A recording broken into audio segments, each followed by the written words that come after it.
Alors c'est Facebook, nouveau groupe Meta, donc qui a relancé le sujet, les fantasmes, rêves et aussi projets de métaverse, ce qu'on résume comme la création d'un monde virtuel qui serait une parfaite réplique du monde physique, enfin parfaite réplique, je ne sais pas, justement on va en débattre. Quelle est justement la réalité derrière ce concept? Quels sont les projets qui veulent aujourd'hui donner vie à cet Internet du futur? On en parle avec deux experts, Olivier Ouzou qui est directeur de la technologie chez Stage 11 ou Stage 11? Tiens, je voulais Stage vous poser la 11. question. 11. Et pourtant, c'est une start-up française qui est représentée donc en plateau, mais qui opère dans ce domaine des expériences interactives pour le métaverse. Deuxième intervenant qui est encore sur le chemin, puisque nous sommes en direct, ça fait partie des aléas. Il s'agira donc de Julien Pillot, qui est enseignant-chercheur en économie, consultant notamment sur ces questions. Alors, moi, ma première... Alors, avant de vous poser une question, je vous propose que l'on regarde un extrait vidéo de ce qui a été publié par Facebook pour nous montrer un peu ce qu'ils ont en tête quand ils parlent du métaverse.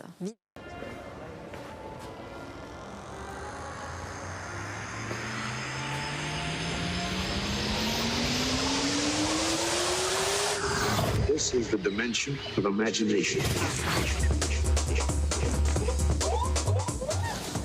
Bon, alors je ne sais pas si c'est ce à quoi on pensait en pensant au métaverse il y a quelques années, parce que ce n'est pas nouveau comme concept, le métaverse. On en a déjà beaucoup parlé au moment de l'arrivée de Second Life, par exemple, qui promettait justement de découvrir un nouveau monde virtuel dans lequel on pourrait avoir tout un tas d'activités, être très créatif. Second Life continue d'exister, mais enfin, on ne peut pas parler d'un gros succès. Mais là, bon, on se dit quand même, Facebook, Meta vient mettre 10 milliards de dollars sur la table pour relancer le projet. Ça devient sérieux. C'est aussi votre analyse ? C'est vrai que ça donne une grande visibilité au mot métaverse et à l'activité. Moi, je suis persuadé en fait que le métaverse existe déjà depuis des années. Le métaverse est déjà, on a parlé déjà de Second Life, mais aussi tout le milieu de jeu, des joueurs, tout cet univers 3D qui existe déjà. Je crois qu'il y a une petite confusion, d'après moi, entre cette idée qu'il y aurait un métaverse où on peut se promener dans un endroit à un autre en ouvrant une porte pour aller d'un site à un autre, alors qu'en ce moment, les jeunes, tout le monde, les joueurs peuvent se rencontrer le matin sur Fortnite, aller jouer ensemble, aller communiquer avec leurs amis, l'après-midi sur Roblox, le soir sur Minecraft, et aussi le métaverse existe non seulement dans ces mondes virtuels, mais aussi imposé sur la réalité avec la réalité augmentée. Donc moi je crois qu'on est déjà là. On est déjà finalement dans ce métaverse, ça veut dire l'univers au-delà de celui que l'on connaît finalement. On est déjà dans cette réalité virtuelle. Oui. Si on définit le métaverse comme la possibilité d'avoir des expériences partagées entre des humains dans des mondes imaginaires, ça existe depuis toujours. Ça existe de façon plus technologique maintenant. Mais je crois qu'on est en train de parler un petit peu de qu'est-ce qui va se passer s'il y aurait un métaverse unifié ou pas. Et je crois que ce n'est pas aussi important qu'on le croit. Je crois que les expériences c'est un peu ça, effectivement, l'enjeu, là, avec l'annonce faite par Mark Zuckerberg, c'est de dire, finalement, plutôt que de naviguer au milieu de multiples mondes virtuels, vous allez tout faire chez moi. Mm-hmm. Oui, c'est ce qu'il aimerait bien. Est-ce que c'est réalisable ? Parce que finalement, d'un point de vue technologique, on dit qu'on est déjà très avancé, mais peut-être pas tant que ça. On a encore besoin de porter des casques de réalité virtuelle qui ne sont pas forcément donnés encore sur le marché. C'est plusieurs centaines d'euros. Il faut avoir des ordinateurs qui ont des puissances de calcul importantes chez soi. Il faut que les data centers soient aussi capables de supporter la charge pour faire tourner ces mondes virtuels pour des millions de personnes, voire des milliards. On n'est pas encore un peu loin de ce métaverse total ? On est loin du métaverse tel qu'il a été imaginé, cette vision utopique que Neil Stephenson a imaginé dans Snow Crash, qui a été aussi réinventé dans Ready Player One. Par Spielberg, oui. On n'y sera peut-être jamais parce que, comme on dit, c'est l'idée d'être totalement dans le métaverse 7 jours par semaine, 24 heures sur 24, n'est pas aussi intéressante que ce qu'on peut l'imaginer. Par contre, le fait que les expériences vont être de plus en plus complexes et avoir des vraies activités à faire qui existent déjà, on peut jouer dans toutes sortes d'univers, on peut avoir déjà des commencements d'expériences qui sont plus pointues, plus spécialités, et je crois que pas toutes ces activités vont être possibles dans un seul univers standardisé et contrôlé par un ou deux ou trois des grands joueurs. Je crois que ça va être impossible pour Facebook ou pour Apple ou pour Epic, pour en nommer quelques-uns, de ne pas être des participants importants des métaverses. Oui. Mais je crois qu'il y a beaucoup de place pour beaucoup de joueurs. Et en fait, c'est un pari que nous, chez Stage 11, on prend aussi. Alors, expliquez-nous justement ce que vous faites un peu. On a Julien Pillot qui vient d'arriver, mais on va vous laisser quand même souffler parce que je sais que vous avez couru pour être présent sur ce talk. Je vous laisse un peu souffler. Expliquez-nous déjà aujourd'hui d'un point de vue technologique, vous êtes en train de préparer un premier show virtuel pour ce métaverse. Quels sont les progrès qui sont réalisés? Qu'est-ce qu'on a aujourd'hui comme techno qui nous permettent de vivre les choses différemment?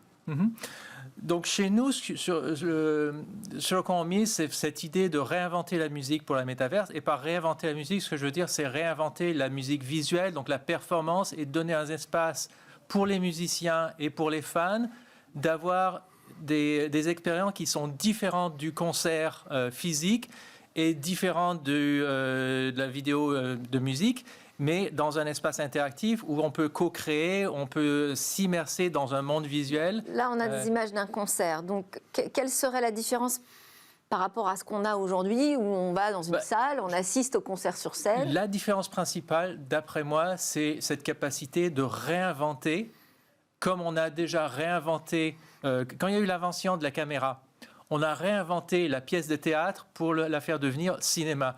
Et ce n'était pas en posant une caméra devant une pièce de théâtre qu'on a inventé le cinéma. Donc pour moi, ça, c'est un concert, c'est la pièce de théâtre. C'est l'équivalent. Si on veut l'amener dans la métaverse, il faut déconstruire complètement ce qui sont ces composantes de concert, les réinventer complètement, parce que l'idée de la métaverse, c'est qu'on puisse faire des choses qui sont magiques, qui sont impossibles à faire dans la réalité, donc de bêtement recréer une salle de spectacle et de mettre du public et d'avoir quelqu'un... Par exemple, ce qu'on voit dans Fortnite quand on assiste au concert de Travis Scott, ça vous semble pas si intéressant? C'est pas encore assez intéressant. Je crois qu'il y a beaucoup de place à l'imagination des musiciens et des fans pour recréer quelque chose, pour faire une espèce de... Si on réinventait MTV pour cette nouvelle génération interactive, de quoi ça aurait l'air? Probablement moins concert et beaucoup plus magique et rentrer dans l'univers visuel, musical de ces artistes. Bon, dit comme ça, au moins ça donne envie. Alors Julien Pillot, on a regardé un peu des images de ce que le groupe Meta, donc Facebook, nous proposerait comme métaverse.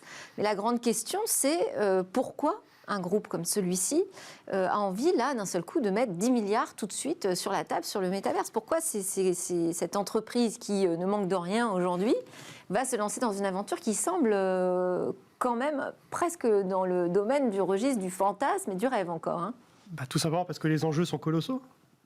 Il y a une convergence de plusieurs facteurs en fait, qui poussent les entreprises de l'Internet et du jeu vidéo à s'intéresser vraiment fortement au métaverse aujourd'hui.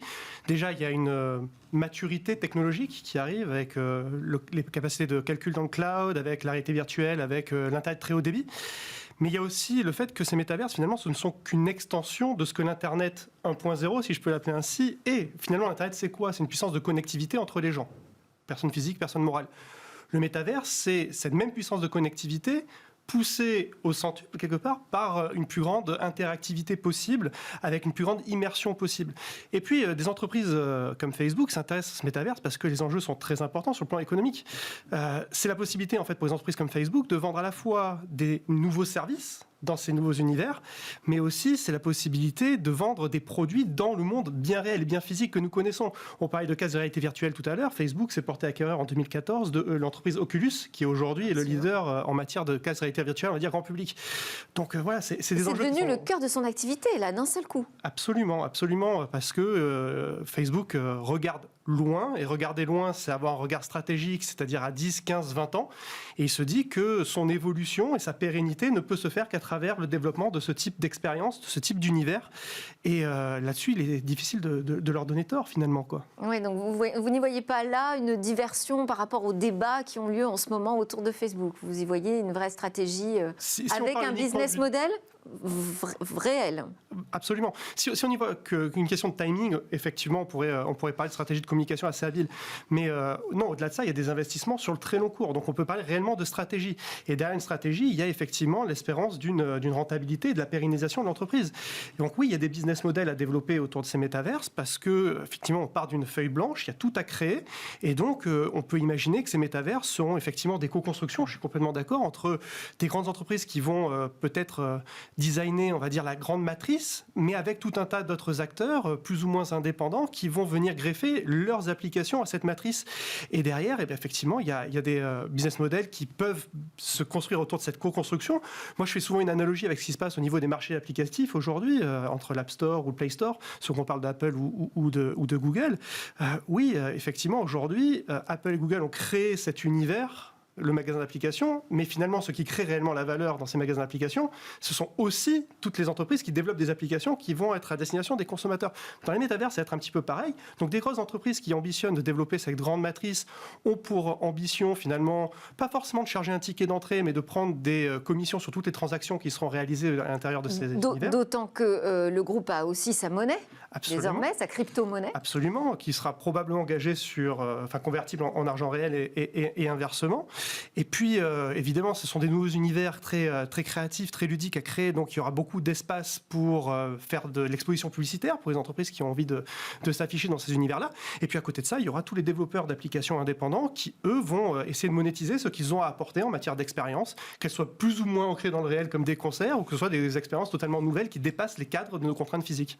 C'est-à-dire qu'on rentrerait là, finalement, les développeurs, vous, par exemple, votre entreprise, pourrait rentrer dans cet écosystème qui serait le métaverse de Facebook. Oui, absolument. Celui de Facebook ou celui de Epic ou de Google ou Apple. Je crois que c'est difficile d'imaginer que les autres des GAFA ne seront pas des joueurs sur ces champs-là. Ouais. Il y a aussi deux autres tendances, je crois, qui sont très importantes. Il y a cette réalité virtuelle, la technologie. Il y a aussi tout l'aspect, en fait, de blockchain et de la décentralisation qui, je crois, a causé, en fait, à Facebook Meta de probablement avancer beaucoup de leurs choses parce que eux, ils sont un petit peu contre cette décentralisation. Ce sont des entités qui sont très centralisées. Et la troisième chose, c'est l'économie du créateur. Excusez-moi, parce que pour moi, c'est pas très clair votre démonstration. Oui. Quand vous dites qu'ils sont contre la décentralisation, vous faites le parallèle avec la monnaie. Mais justement, ils ont essayé de créer une véritable crypto-monnaie décentralisée qui serait une alternative au système monétaire classique. Et on les a un peu renvoyés dans leur 22. Absolument. Et je crois que toutes les monnaies ne sont pas aussi décentralisées que d'autres. C'est une question de contrôle. Moi, ce que je parle, c'est surtout au fait de la décentralisation du contrôle. Donc, c'est ce qui se passe avec les DAO, qui sont des organismes décentralisés où les gens peuvent, en fait, contrôler un peu comme les vieilles coopératives. En fait, c'est juste une réinvention de la coopérative sous un univers technologique plus avancé.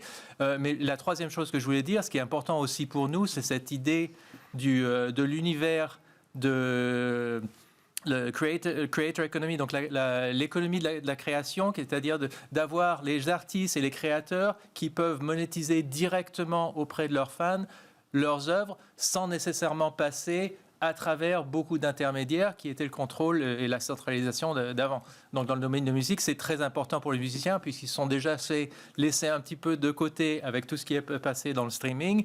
Et pour eux, donc les concerts et toutes ces autres activités, c'est un peu leur dernière chance d'avoir un contrôle. Et c'est aussi ce qu'on veut leur offrir, c'est cette possibilité d'avoir un rapport non seulement humain avec leurs fans, à travers le virtuel, mais aussi monétairement de les engager et d'avoir ces transactions directes.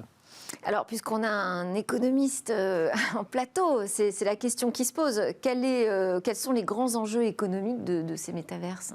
Les grands enjeux, j'en ai un petit peu parlé tout à l'heure, c'est déjà la possibilité d'aller recréer finalement une économie alternative. Mais est-ce qu'elle serait plus du tout régulée par le système classique ? Vous pensez que ça, c'est possible ? Alors là, je vais y venir, mais toujours est-il qu'effectivement, les enjeux sont importants parce que dans notre monde bassement physique, on voit que les gisements de croissance commencent à se tarir. On voit qu'on est sur des croissances qui sont atones sur le niveau macro. Et même dans l'économie numérique, finalement, de diversification et d'acquisition en acquisition, finalement, les grands acteurs du numérique commencent à voir les limites de leur modèle aussi dans le monde physique. Donc là, on a la possibilité de recréer une économie alternative avec tout ce que ça implique implique en matière de croissance potentielle. Donc là, il y a des enjeux. Et effectivement, qui dit gros enjeux dit aussi gros risques d'échappatoire finalement à l'économie réelle si le législateur et le régulateur ne s'emparent pas suffisamment vite de la question. On dit souvent que... Parce que quand même derrière, il y aura toujours des chiffres d'affaires, des bénéfices et des revenus qui pourront être contrôlés. Absolument. Et on parlait tout à l'heure de crypto-monnaies qui sont plus ou moins décentralisées. Mais il est très clair que si on y prend garde, ne serait-ce que sur cet aspect-là, ces métaverses pourraient être aussi faire le lien en fait, de stratégies d'échappatoire fiscale qui seraient absolument destructeurs pour les économies réelles. Donc effectivement, que ce soit sur la partie très monétaire, que ce soit sur la partie économique, mais même également sur la partie sociétale et morale derrière ces univers qu'il s'agit de recréer, eh bien, il va falloir effectivement que le législateur et le régulateur s'en emparent et plutôt rapidement, plutôt de façon prospective. Parce que finalement, ces métavers, c'est donner la possibilité à des grandes entreprises qui sont déjà aujourd'hui difficiles à contrôler par certains aspects, finalement, la possibilité de tout recréer. Les règles qui régissent leur univers et également les règles économiques derrière leurs univers. Donc finalement, d'une certaine façon, ces grandes entreprises-là qui ambitionnent d'investir dans le métaverse peuvent faire nation, d'une certaine façon.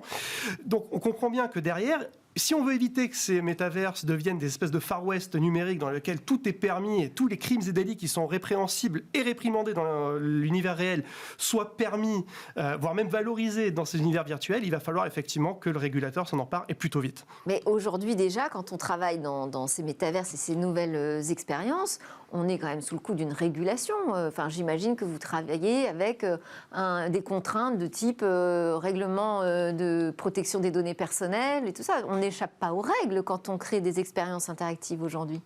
Non, on n'échappe pas aux règles. Par contre, il y a beaucoup d'activités qui sont un peu plus floues. On peut prendre un exemple que récemment, il y a eu un NFT qui s'est vendu, qui a fait toutes les nouvelles parce qu'il s'est vendu pour 432 millions, je crois. Et on s'est rendu compte que c'est l'auteur de ce NFT qui avait fait un prêt flash sur quelques secondes pour pouvoir se racheter sa propre œuvre et dire tout d'un coup mon NFT est passé de 20 millions à 430 millions. Et ça, c'est pas complètement régularisé. C'est-à-dire, par contre, ça laisse des traces. Donc, c'est vrai que c'est un petit peu difficile, mais c'est un peu le Far West, en fait. Le droit, pour l'instant, continue de courir après. Bon, là, a priori, on a quand même 10 ans devant nous, parce qu'il y a une des grandes questions, ça va être l'adoption ou non par le public, parce que pour l'instant, il n'y a pas encore de ce qu'on appelle la killer app dans le métaverse. Non, effectivement, mais laissons le temps aux entreprises déjà de développer les expériences qui vont être d'abord des démonstrateurs, et puis laissons le temps aussi aux développeurs justement d'amener certaines technologies support à un niveau de maturité qui permettra effectivement d'avoir un effet waouh.